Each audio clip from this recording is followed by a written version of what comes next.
አብይ አህመድ አለኝ የሚላቸው ጀነራሎች አንድ ላይ ተጨፍልቆ ጀነራል ተፈራ ማሞን አይወጡ።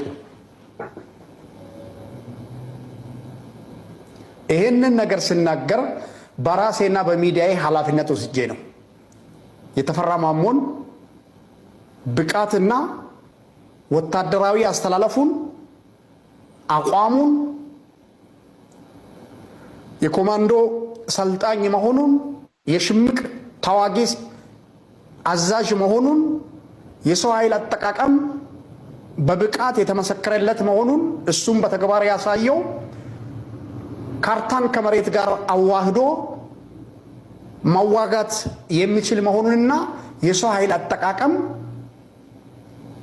ከውጊያ ግንባር ጋር ኮንታክት አድርጎ መምራት የሚችል ብቃት ያለው የጦር ጀነራል መሆኑን በደንብ አውቃለሁ።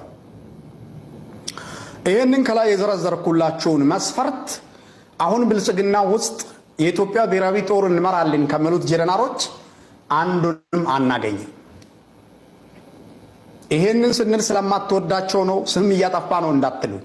የለም ብርሃኑ ጁላ ነው፣ አበባ ታደሰ ነው፣ ማመር ተሰማ ነው፣ ሌሎች እነ ሹማ ብረታ ናቸው ወዘተ። እኔ ስንቱን ዙባዝንኪ ጠጠር የተደረደረለትን ቆጥሬ የማልችለው የሉም። ሁሉም በአንድ መቆጫ ቢወቀጡ ተፈራ ማሞን አይውጡ። በግልጽ ነው የምነግራችሁ።